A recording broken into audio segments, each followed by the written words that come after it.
comprehensive company dedicated to the highest quality in film production, publishing, and education. And Chad's areas of expertise are writing, film and media production, global strategy, and international marketing. He received a BA in British Literature and European History from Brown University, earned an MBA from Boston College. Wow, that's so rare.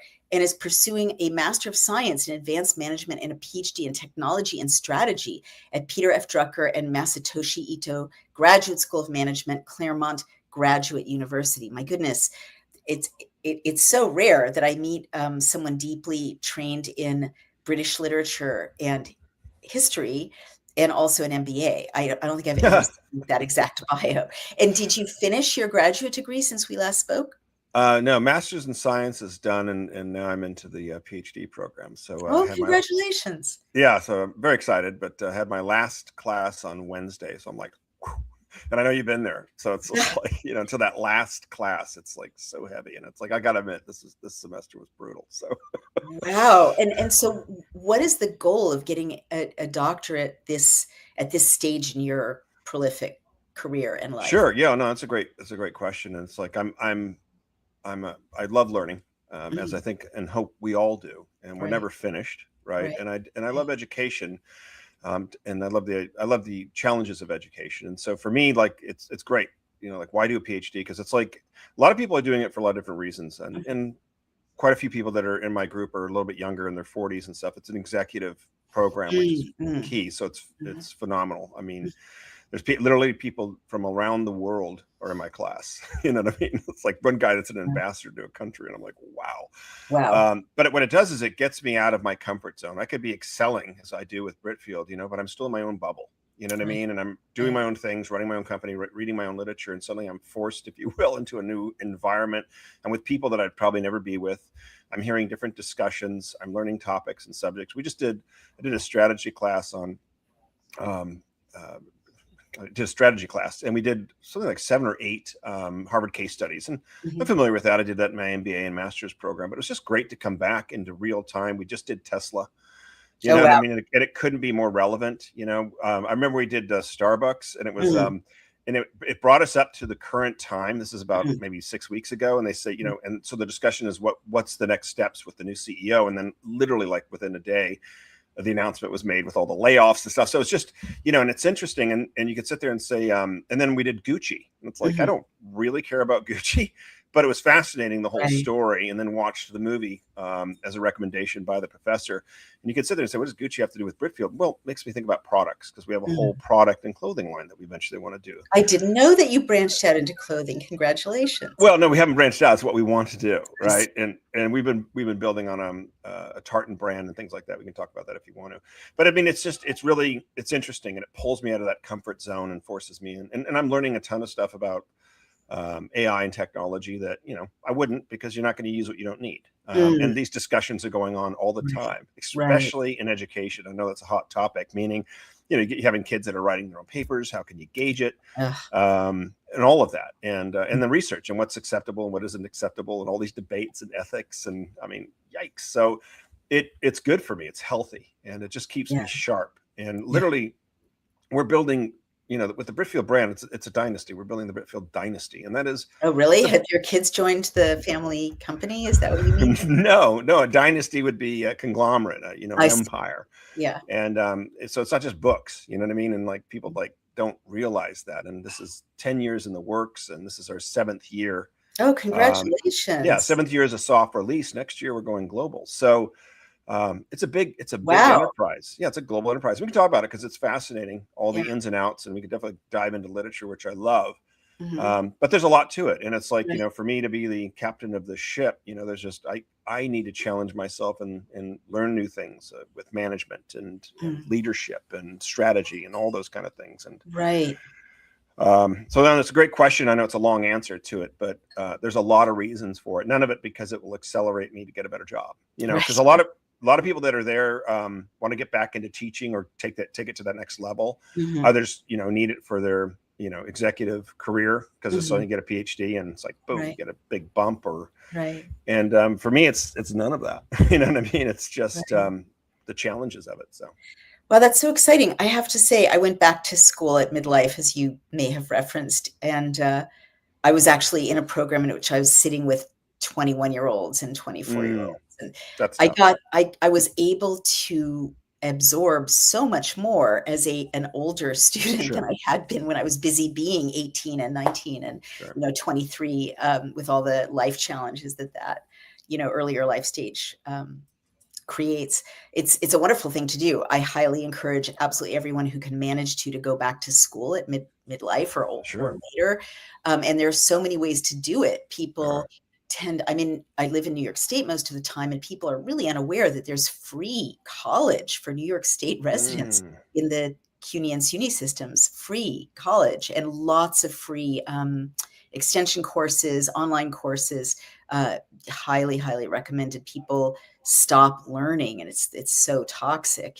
They stop coming in contact with, what you've just described, new conversations, new perspectives, and there's many ways that's not good. Well, Chad, a lot of people may not have real quick too. Like, I mean, I love that suggestion to your audience, because like you could just take an art class online. How fun would that be if you want to, or a writing class? How fun would that be? And it works like the online program. It's like, it seems like it's silly, or it's not some guy getting up there just talking. No, all your people are there, and then you can get out in breakout sessions. I remember like this semester, he's like, okay, we're going to do breakout sessions. I'm like, how are we going to do that? Because we were online in this particular. I go there like for weekends and intensives and stuff, but I do some of the classes online, and all of a sudden, like 3 of us break out into another screen. Oh wow! And I'm like, oh, that's pretty cool. You know what I mean? And then we're talking in our group about the discussion, and then you see a little clock ticking down like 60 seconds, and it's like we go back into the main thing, and it really is dynamic, and it works. It's I mean, you want the in-person too, which is very good and stuff, but like a hybrid model. But I'll let you go. But I just wanted to really encourage your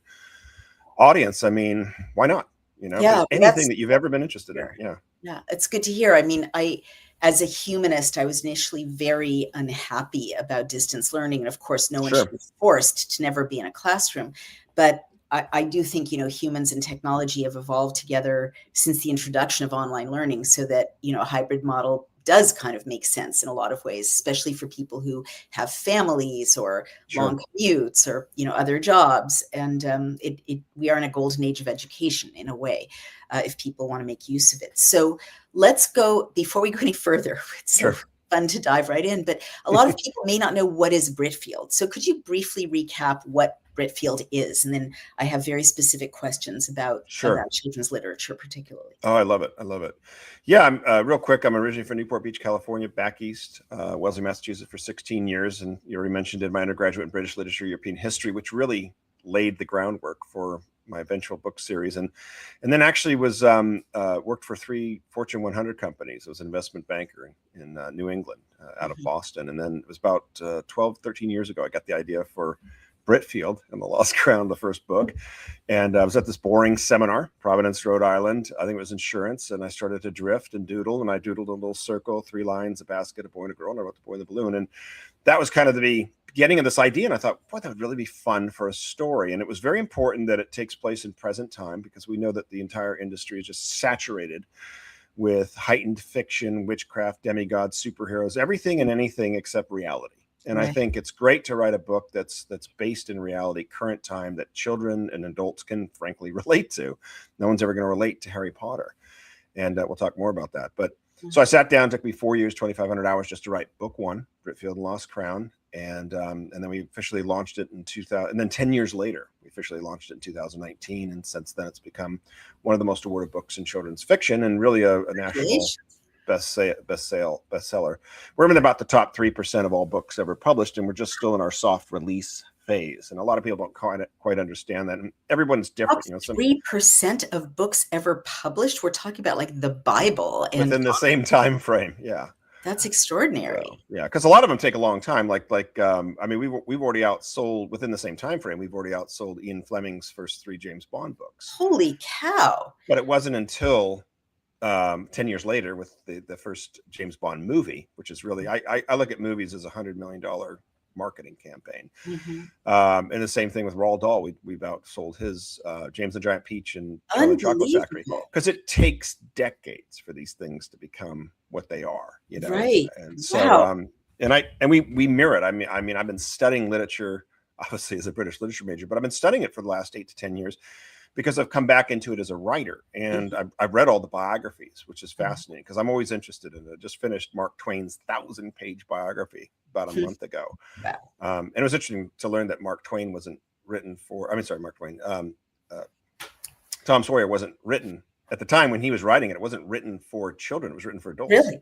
Oh my I goodness. thought I didn't know that. That's fascinating. And his agent said, you should really gear this towards kids because they'll love it. And he was thinking, and it's the same thing that Lewis did with Narnia. He wrote that for adults because he wanted to bring the wonderment of childhood back into, because we all lose it, right? We grow old and worries and stress and debt and, all in life. And we just lose that fun and excitement and wonderment of childhood. And I think that's thumbs up when you said debt. You got a thumbs up. Yep. We lose the wonder. Lots of debt. So that's kind of what I've done with Britfield too. I mean, it's definitely geared. The books kind of transcend in the sense of, like, book one is in England, and it's 384 pages about Tom and Sarah, 12-year-old orphans up at Weatherly Orphanage. But we have a huge cast of characters, including Detective Gowerstone and Professor Hainsworth and a lot of others. Then as the book moves into book two, Britfield and the Rise of the Lion, it takes place in France. It's 6 months later. The main characters are 13, but now we have Oliver, who's in his early 20s. Kate, we introduce kind of late 20s. And so we build this really great cast of characters. And in every book, the main characters grow by one year. And so by book three, Britfield and the Return of the Prince takes place in Italy. And now the main characters are 14. And then 15, we just launched Britfield in the Eastern Empire. And the main characters are 15, and it's kind of fun. That was my keystone to the 7-book series. Meaning I've now, like, it was great with the trilogy. Book 3 was like 575 pages, and I'm like, I'm not doing that again, because I don't live to write. I write to live. You know what I mean? So it's like some people, like, 800 pages. I'm like, really? Like, especially with a novel, you want to keep the story tight and not too much description. And so in book 4, I was aiming for 450 pages. I brought the whole thing in at 437 pages. We now include 11 countries, starting in Vienna and then ending up in Moscow, Russia. And now I'm writing. In the plot, these kids go to all these different countries. It's so cool. I'm having so much fun, and it's like, and I'm still stunned that I was able to do book 4, because now, like, I've got a cast of like 14 different characters that I'm blending in, right? Keeping the story going. I've got all these different countries. Now I'm on book 5, which is called Britfield and the Lost Treasure, and it's takes place in Asia. I'm now currently, as we speak, I was working out this morning. I'm in the Forbidden City in Beijing. You are right now? No, I mean, like, within the book. Sorry, mentally. And then book 6 will be South America. Book 7 will be United States, coming back full circle. And then by then, the main characters are 18 years old. And so what you have is you really have this worldwide tour, fast-paced Hardy Boys meets James Bond meets Nancy Drew series. And we can talk a lot about that, because I think it is interesting, because it's so they're educational, they're cultural, they're real, and I bring in a ton of current topics. I mean, social credit scoring, D-Wave computers, you name it. It's been kind of threaded through there. The fake banking system, the nefarious CIA. Yeah, I mean, you name it. I talk about the committee. I talk about the 13 bloodlines. What? Oh my gosh. Yeah, I mean, seriously, there's nothing like this book series that I know of, that's ever been written and is currently on the market. But a fun, fast-paced, exciting story that's about family, friendship, courage, hope. We hit the 4 C's: creativity, critical thinking, communication, collaboration. Because the main characters are constantly being challenged with how do you get out of this, or what do you do now, or they're being chased here. You mentioned that in our last interview. That really stuck with me, because I'm thinking more and more as a mother. I mean, my biological kids are grown, but I'm a stepmother of a 14-year-old. Oh, that's awesome. Yes, it is. But these poor kids are growing up in a cultural context that does not challenge them. And I'm like, this cannot be good. So I didn't mean to interrupt you. Please go on. Oh, no. That was perfect. And I'll stop too. But like, here's some of the topics that's in the books: the dangers of artificial intelligence, quantum computers and data collection, AI manipulation of the stock market, push for one world digital currency, hidden group that dictates world events, fake wars and fiat money system, compromised governments and agencies, super soldiers, DNA splicing, social credit scoring to force obedience. That's amazing. So does that mean the fact that all these themes are in, I assume that means that kids are more sophisticated than we think and can handle dealing with the world that they're in, probably are Yeah, I hungry. don't. I thread it. I don't go deep into it because it's not Right. that type of book. But this book is based on, if you will, reality, current times, and truth. And Wow. so, how would it not come into this Right. thing? And I mean, in a nutshell, it's about the Britfield dynasty that was the original royal dynasty to the British throne that was usurped in the early 1200s. And then through the centuries, the Tudors, the Stuarts, and finally the Windsors, Hmm. that sort of try to eliminate the Britfields. And the Did that Britfields really happen? Is that pardon? historically accurate or is that imaginary? Well, we'll leave it there. No, I'm just kidding. It's the one thing I've threaded in, but I've done it very well. People ask me, "Are the No, but Britfields did real?" that really happen? Was there an original royal family in Britain There that? are arguments to that, yeah, and it's typical royal politics too. You know what I mean? It's like one family is always like the War of the Roses and stuff, and it's like Right. who prevails. And it's like even with the Windsor dynasty, it's really a German dynasty, and Yeah. that kind of came in. And there's a lot of things because my last name's Stewart. There's a lot of things that are said about Mary Mary Queen of Scots Hmm. that really did have the rightful um, um, reign to the Right. Tudor dynasty Right. that was taken over by Elizabeth because she Right. had a closer blood connection. And long, so I mean all that stuff, because I've studied all of it's real, but I've kind of blended this Britfield idea into it. And Britfields represented what was rare in royalty, is that they cared about the people. They Mm. wanted to give them land, they wanted to give them education. It wasn't about taxing or forcing Mm. obedience or tyranny, you know what I mean? And so that's what's kind of cool. And so the Britfields are obviously a threat, just like anything, almost like a certain Mm. thing that's happening now. So, Wow. and the topics are clear and relevant. I remember when book 2 came out, people were like saying, "What are you, prophetic, Britfield, the Rise of the Lion?" Because it's the stuff we were talking about. And it's Right. like, and you've been studying this stuff for decades. And it's like, I've pulled the curtain. I probably have 1,000 hours of researching all of Right. this. We all had a turning point Right. to learn the truth. And then it was like Right. a deep, deep rabbit hole. And so, Oh you know, dear.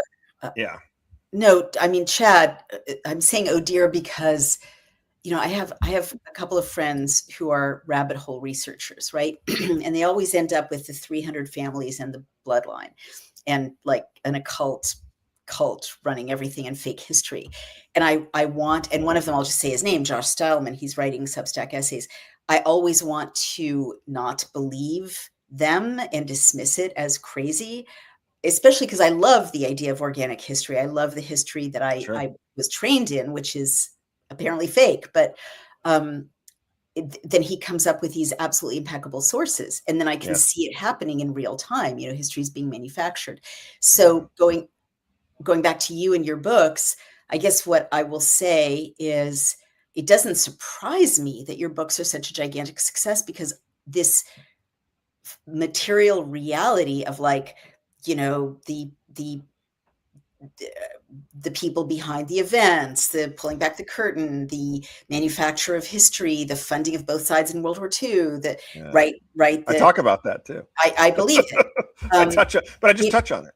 You know it what I mean? Like, it's yeah, yeah, no, but what I was going to say, and this is why I so appreciate you as a student of history as well as literature as well as history, is it makes for such fantastic archetypal fiction, right? Because it is a sure, battle between good and evil. But sure. all of us who even engage with it are like, oh my God, there's a, Tavistock, like, the Freud's grandson or whatever started Netflix, or I may be getting the Yeah, details yeah, wrong. yeah, yeah. And like, what does that mean over here in the nonfiction space, in the journalism space? But really, it's very profoundly the stuff of great mythology, and it Mm, needs to be fictionalized. So I'm not surprised that your books are so important because people and sought after because that's a great story. It's the archetypal Jungian story. It's mm, the hero of a thousand faces story of good versus evil, right? The yeah, hero going up against mighty forces. And can you absolutely. respond to what I just said?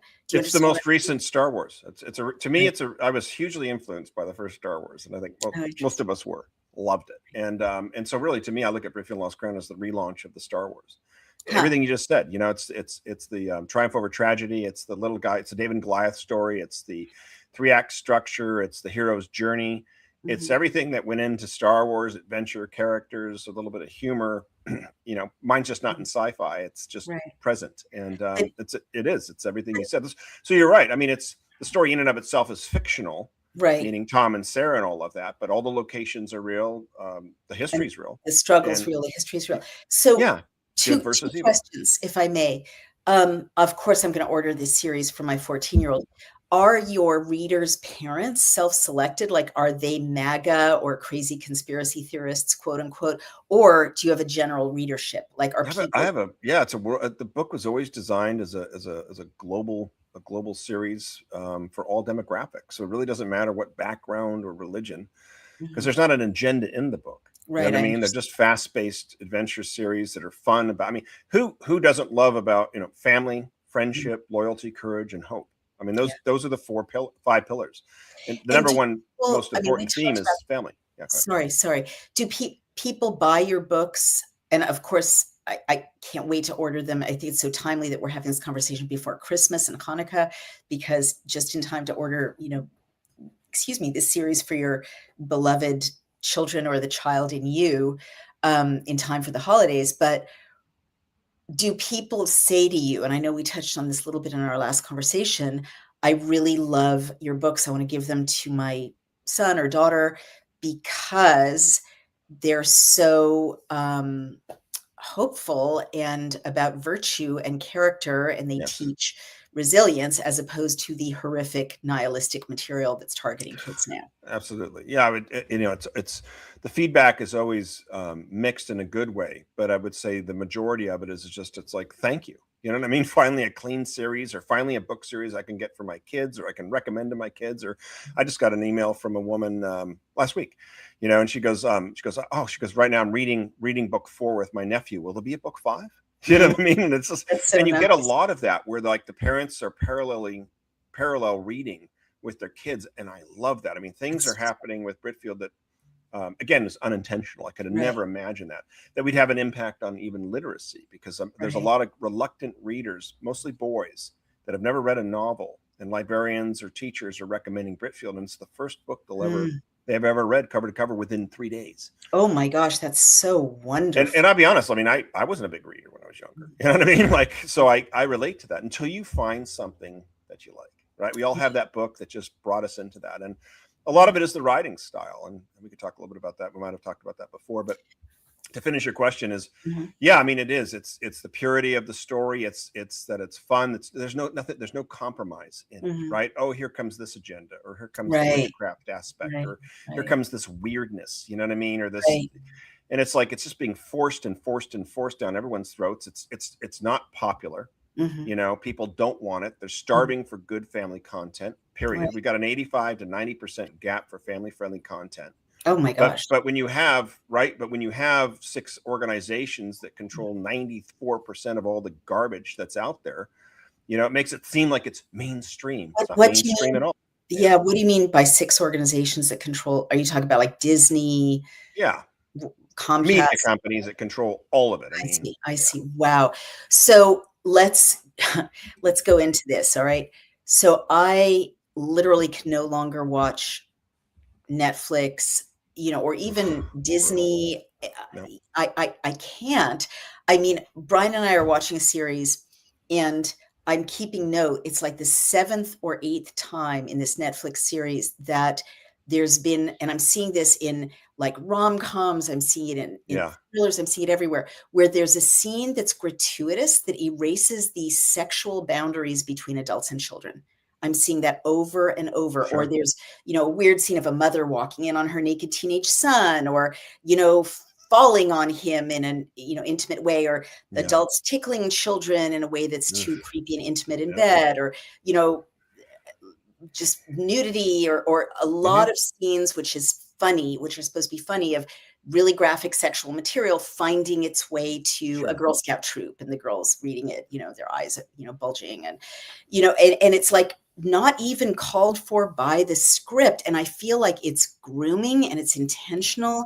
Yep. And also, I'm seeing when I go to bookstores so much darkness. And we talked about this a little bit in our last interview, which was about a year Sure. or two ago. It's gotten so much worse since then. Nihilistic and occult, Yeah. nihilistic and occult. And I feel like, this goes, is it a pharma agenda? Kids are anxious and depressed. Is it a destroy the family agenda? But I want to ask you kind of a twofold question. A, your content and, movies like The Passion of Christ, which was a blockbuster, right? Clean movies or movies with uplifting or religious themes do incredibly well. Books, right? Yes. They're Yeah. huge hits. There's such an appetite for it, but the market doesn't follow that. Like, you should be, having an IPO, or you should be on the cover of the Wall Street Journal. And I've never heard of Britfield before now, like before our last interview.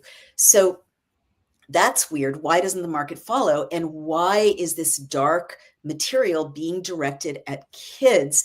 And relate it, please, to your research on the family, the 300 families or so on. Like, what's the agenda trying to destroy childhood? Why? Yeah, big loaded question. I mean, Sorry, one thing is like we've been in a soft release for 7 years, so there's a reason why you probably haven't heard of it. We've reached about 10 to 20 million people so far.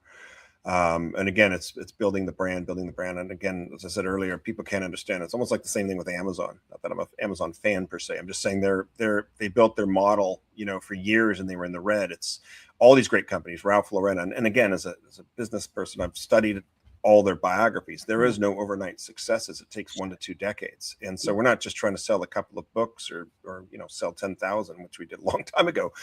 We're going for global phenomenon. We're trying to set a new standard in literature and elevating that bar. And that takes a lot of time. And I have to really emphasize that, because it's frustrating for me too. Things have been hard and frustrating. We launched in August 2019. What happened in March 2020? Right. Global shutdown. Are you kidding me? I mean, I was on a national school tour driving 9,000 miles. I'm in Memphis, Tennessee, and all of a sudden it's like school after school is closing. And I'm like, I'm in the Midwest. So I'm like, I'm here, and I got to turn around and go all the way back. And we were like rocking it. I mean, I was in auditoriums of 400 4th through 8th graders. We were selling like 80 to 100 books a school. That's insane, really. Yeah, that's crazy. Considering that most published books won't sell more than 300 to 500 in their lifetime. Fact, right? Yikes. Yeah. So but no, so there's that aspect of it too. So actually I have a contract close by that we're signing with a national distributor probably in the next week.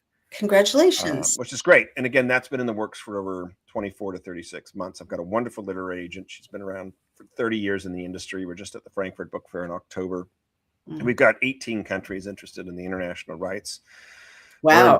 We're in pre-production of the first of 7 major motion pictures. I was going to say there must be a movie rollout, very soon. I mean, yeah. So like when I'm saying dynasty, it's like I didn't really go into the whole thing, but I was talking with my film team on Friday of this week, and we're getting ready for the next phase and stuff. We're going to be bringing in hopefully another producer, and next year will be huge for the movie. I mean, I'm hoping to be filming in England next year, maybe by the fall of next year, the first of 7 major motion pictures with a hopeful release date of November 2027. And we could talk about that too, because we're talking about the movies.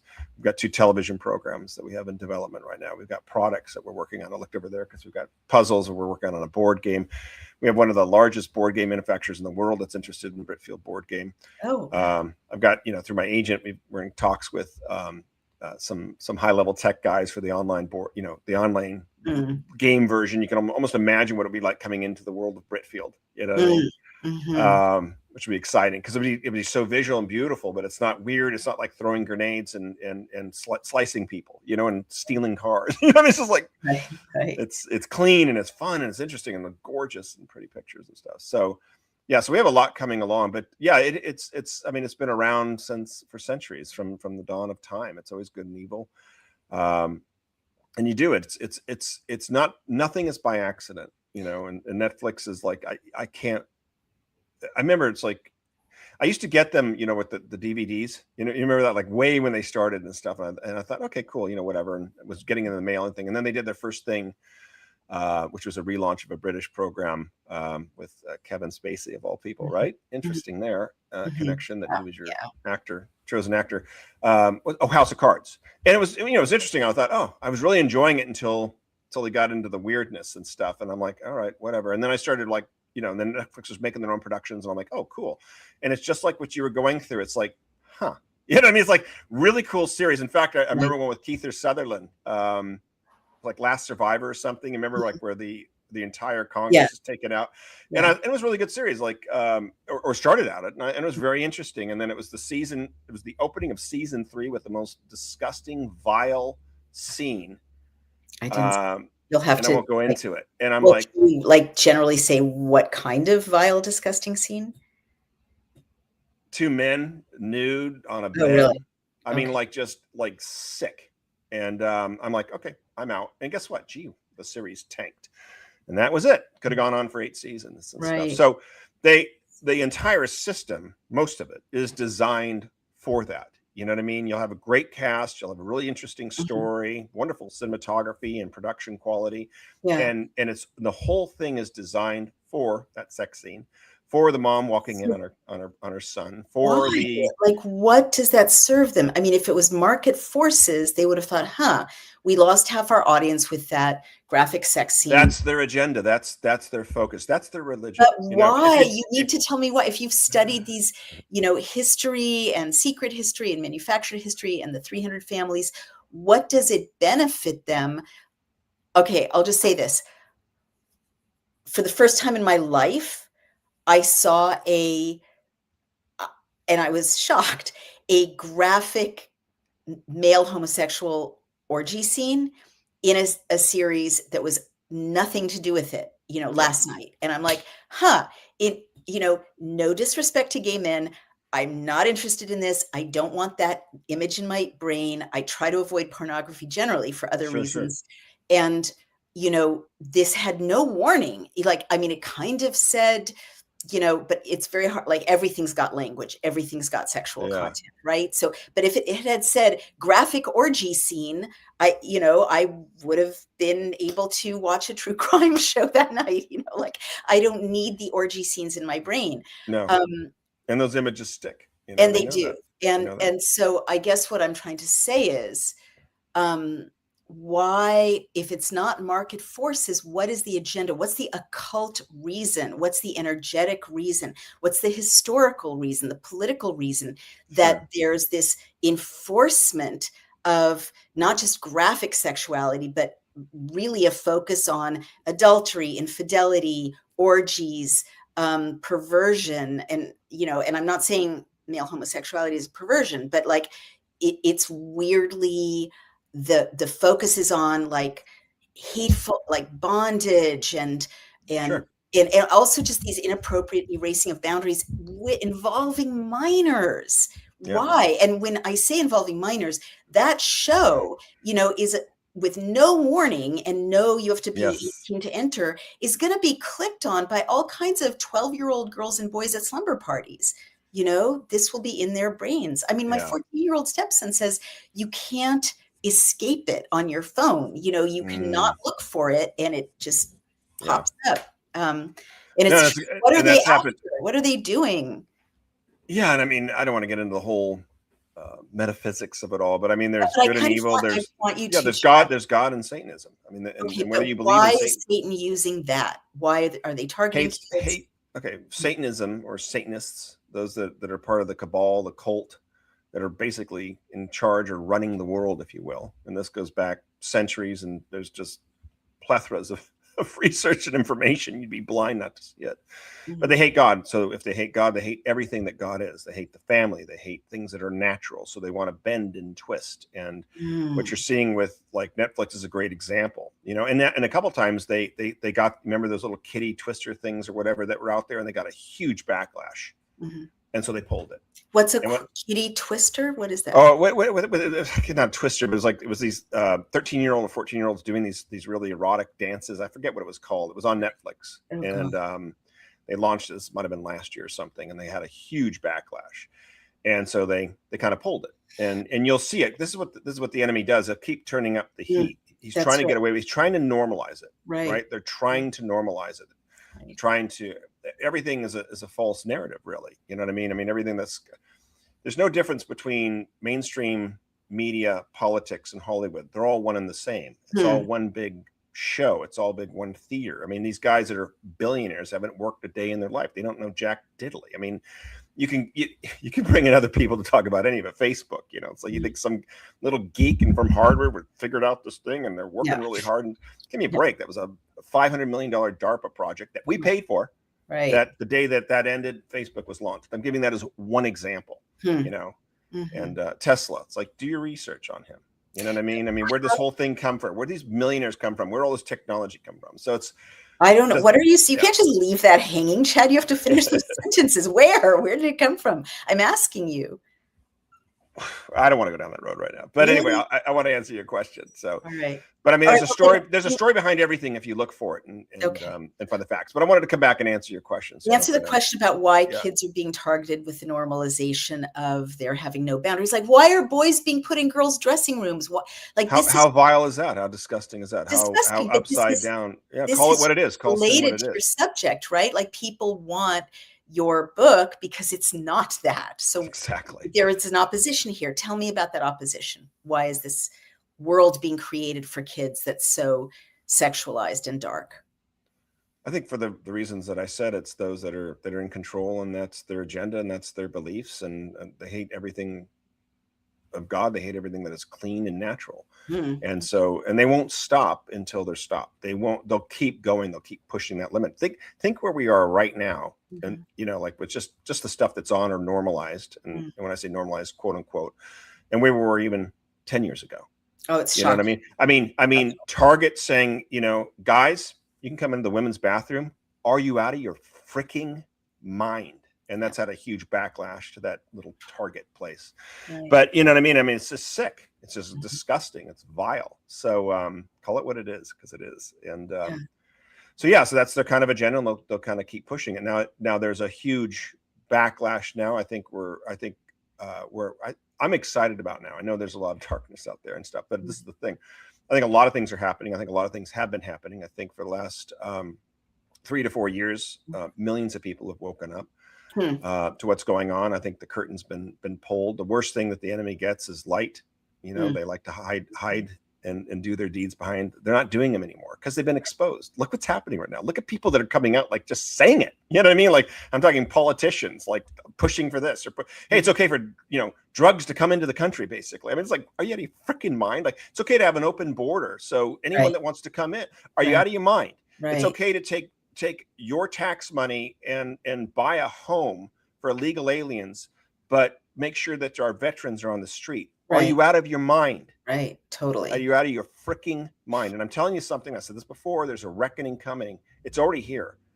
And this stuff is being cleaned up, and it's being cleaned up fast. You think you got a problem with what's happening with ICE right now? It's the tip of the iceberg. We're cleaning up America, and it's exciting. Wow. It's an exciting time. So, but anyway. Wonder who your secret friends are. All right. Well, I'm glad to know that you believe that there are white hats out there, ready to mop up all the. There's a lot going on. Yeah. Right. You're always going to have evil. You're right. You're always going to have good and evil, but the devil's gotten a little carried away, and his chain is being pulled tighter now. So. Well, what about Western Europe? I mean, so much of your focus and, geographically, it's so beautiful that you're introducing kids to all these different countries and cultures in Western Europe. Western Europe is being lost. I mean, Britain's being lost. So how can you be hopeful about that? They're spiraling faster than any invasion of any country I've ever seen. Like, they won World War II for this. Girls being assaulted, grooming gangs, people being arrested for tweets. I know that's real too. I mean, hundreds, if not, I think a couple thousand already for something to put on their Facebook. And it's definitely, it's tough. It's out of control. But I mean, I think with my series too, it's like, I'm focused on a couple things. I'm focused on the beauty of life, the beauty of the countries, the best of the best. Every book, like in every country isn't focused on the negative of the country. It's the architecture, the history, the food, the beauty of it. And so I'm giving, really, we call it stealth education. That's in the books that we're giving to kids. And plus we're bringing in the key principles, and helping them to think for themselves and stuff. And so really that's our focus is the next generation of children. That's the whole Britfield series. So when I'm coming into Eastern Europe, I'm not talking about current politics. I don't get into politics per se. Mm-hmm. You know what I mean? And politics are nonsense to me anyway. Mm-hmm. It's something that I call the Dickens principle. As an author, it's called the Dickens principle. Dickens was around before World War II, during World War II, and after World War II, right? You know what I mean? And it's like you got a huge global conflict, but it's just like, as an author, I'm focused on the Redfield series. I'm not focused here and now, and you know, this is going on, or this administration, or whatever. I'm writing great content for children to read that'll get into their minds, their hearts, and their souls, and will dictate their actions. You know what I mean? Why do you think witchcraft is the fastest growing religion in the world right now? I don't know. I wanted to ask you about that. Because over $1 billion was spent on marketing it through a Harry Potter series and 8 movies. Oh, you think the Harry Potter series was marketing for witchcraft? What do you think it was? It had one goal in mind: put black magic, put black magic and witchcraft in the hearts and minds of this generation of children. And now it's the fastest growing religion in the world. It did kind of come out of nowhere. I mean, I've never seen an author with no prior bestsellers. You mentioned the Tavistock, and so there's a connection there that we don't need to get into. What Tavistock is. Well, there's a great book out there by a gentleman by the name of Coleman called the Tavistock Institute, and I would recommend that you read it. But it's been behind most of these sort of it's behind global warming. You know what I mean? It's behind climate change. You know. And it's funny too, when I got back from my tour, I was at my club, at my private athletic club. And I remember walking in and there were the treadmills, and every other one had a little tape across it, and it said social distancing. And I thought, I immediately thought Tavistock. Yeah. And then the sideshow was, that was invented by some 13-year-old. I'm like, Tavistock. The Beatles was Tavistock's crescendo. Wow. Or sort of, it was actually their test. I don't know if anyone knows about this, about the Beatles, which they were kind of a hack band playing in dumps in Berlin. And one of the gentlemen that was part of the Tavistock Institute wanted to do a test using voodoo. Voodoo chants and music has a certain rhythms that put you in a very read it. It's out there. I have to. Oh my gosh. And so they kind of manufactured this band called the Beatles. There's a reason that there's a beetle, and what the beetle represents in Egyptian history. And combined the band with this type of music and rhythms. And it's very interesting. The Ed Sullivan Show, we've all seen that when they came on. Yeah. Right. And the girls are going ballistic. No one even heard of the Beatles. Every single woman that was there was paid whatever. They were bussed in and paid $15 at the time. That's or whatever. Marketing. To be there, to be hysterical. So it was filmed live, and we're like, oh my gosh, the Beatles is taking over America. It's all BS. I mean, look how demonic those freaks are. No offense. Well, they eventually got to be demonic, but it started out so sweet and innocent. So you're saying that the cadences that made Beatles songs hits are based on voodoo chants that put people into rhythms. Yeah. Everything is about frequency, rhythms. Anyway, I'm not here to go on because I could go on for decades with this stuff because I've done the research. It's kind of like, but I'm giving you an example with what the Tavistock did, and they'll put together these massive programs or agendas. Yeah. So, so that explains how Harry Potter came out of nowhere. Right. Someone that you've never heard of with no writing history, supposedly. And it's actually based on a gentleman by the name of Potter. He's a British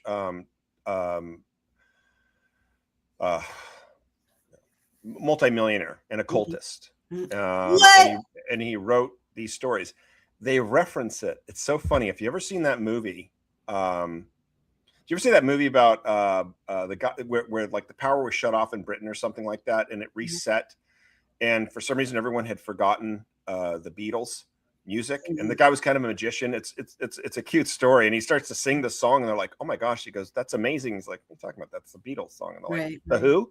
Oh wow! But it was very interesting. They gave a shout out to it to Harry Potter, and they were doing a computer thing where someone's pulling it up, and it showed this guy Potter. It's the first time I've ever seen him play their hand, if you will. And it was they were pulling up the Beatles, and this particular Egyptian beetle came up, and they were telling you what it's based on and who's behind it. But it's very interesting. Holy cow.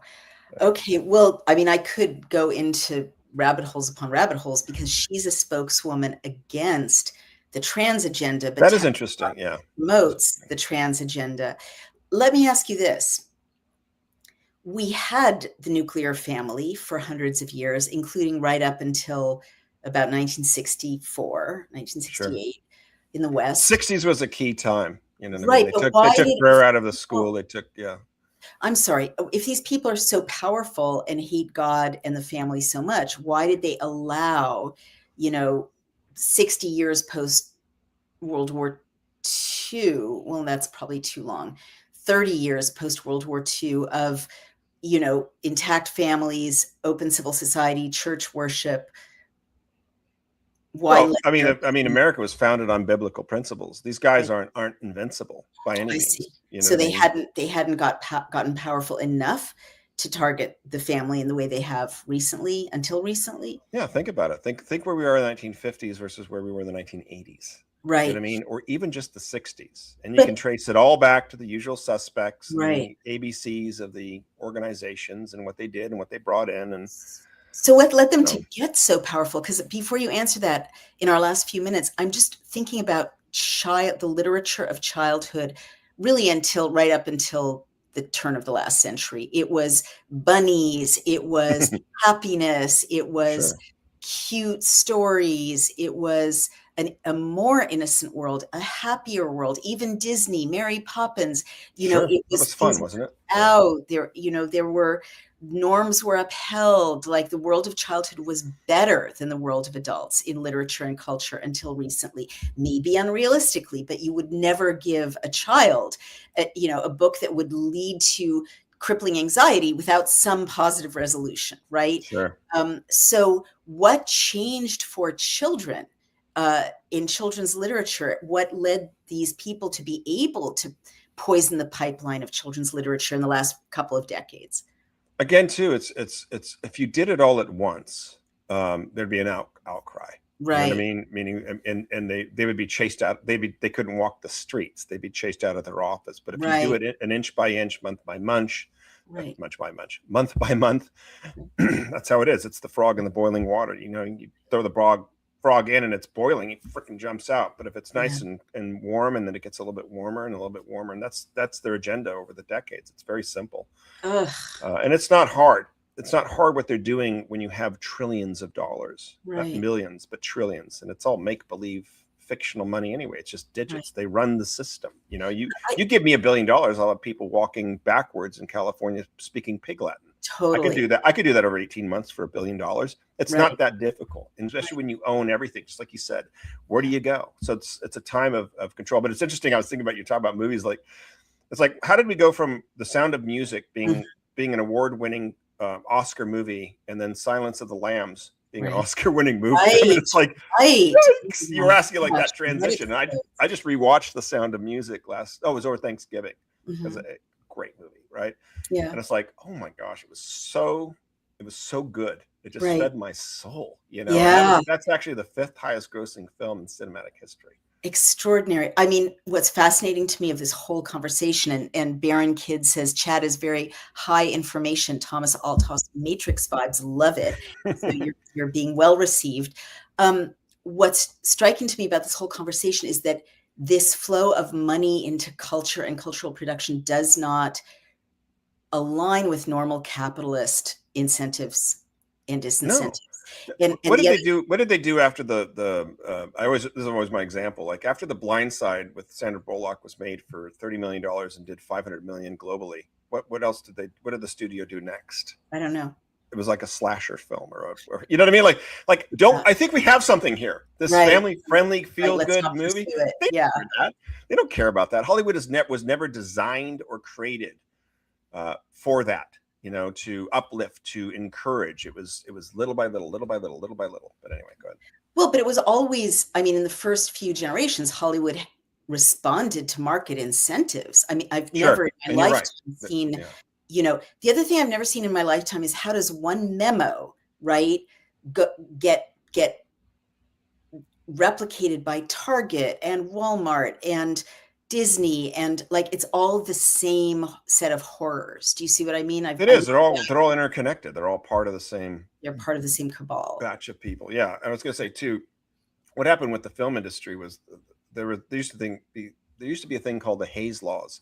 That was Right. the content that you could get in there, and those were removed. And it's like all of a sudden it's just like overnight, right? Remember that? Yikes. It's like Yeah.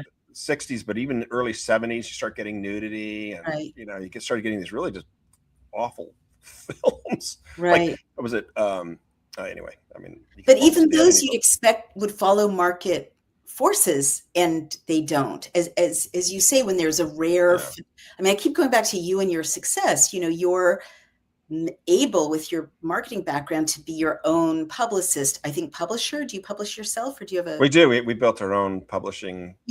So you've bypassed the whole matrix. We had to. Yeah, we had to. But very few authors are going to have that background and capacity to do that. Millions of dollars. Yeah.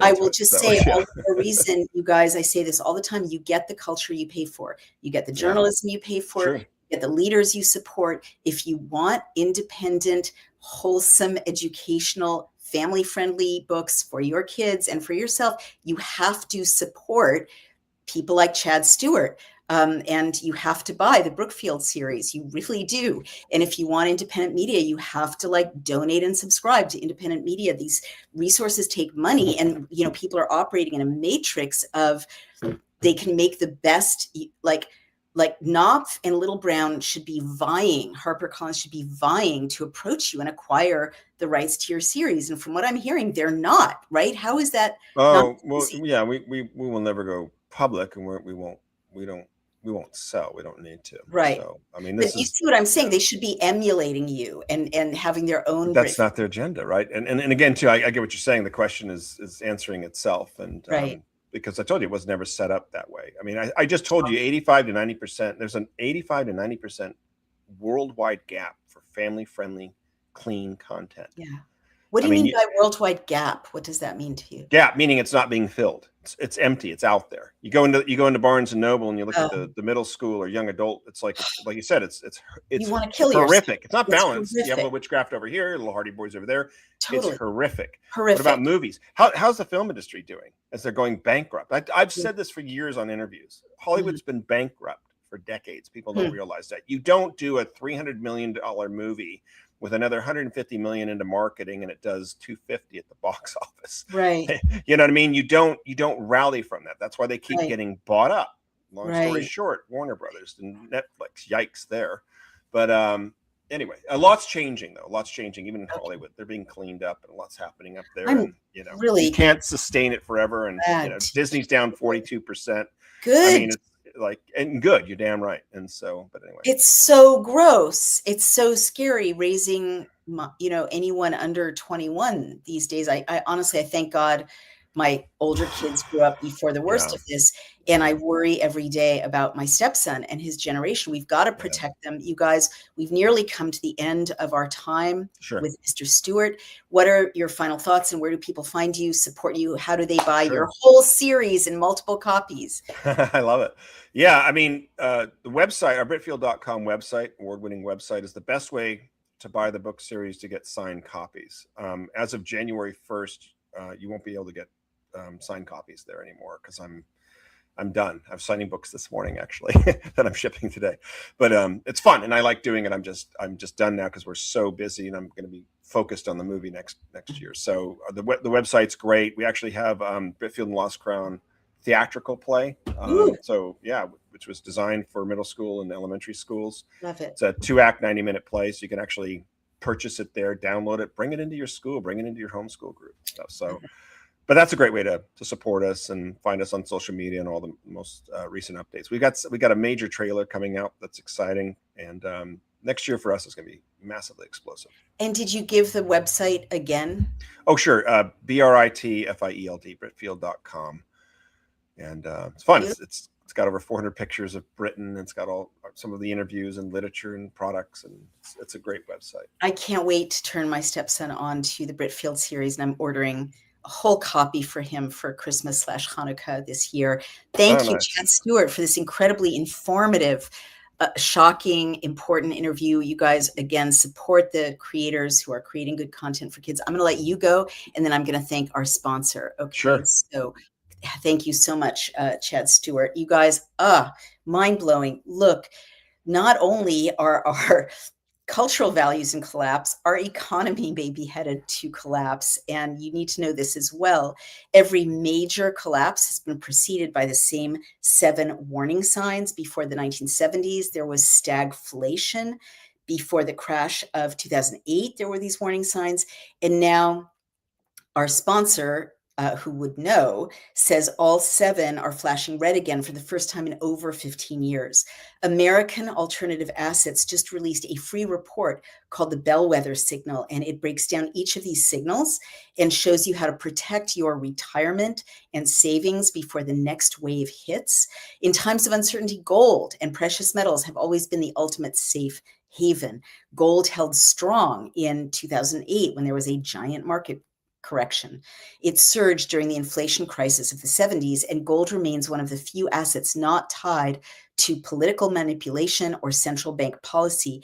You really need to find out why central banks are buying it, and China too, in record amounts, and how you can too. Call 855-803-GOLD, 855-803-GOLD, or visit cloutgold.com to get your free copy of the Bellwether Signal. That's 855-803-GOLD or cloutgold.com. And remember, when you support our sponsors, which we're very choosy about, very careful to pick only reputable sponsors whose products we use, whose investment tools we use ourselves. This is one of them. When you support them, you support us as well, and you protect your savings and your retirement. So learn the signs, protect your savings, and make your move while you still can. If Brian and I had invested in gold 5 years ago, we'd be looking at multiple returns on our investment. We're not going to make that same mistake again.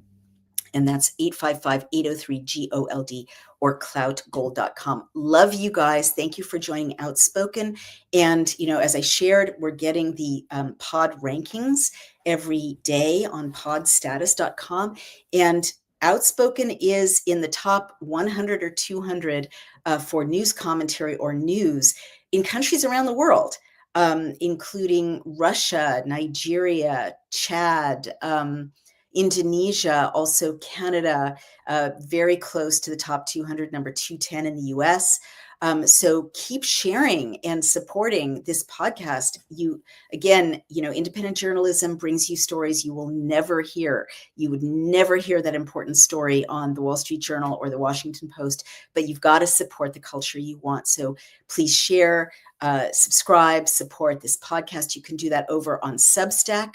If you go to Outspoken, become a paid subscriber, or you can do that over on Daily Clout, become a subscriber or a donor. Love you. See you soon. Bye-bye. Thank you for listening.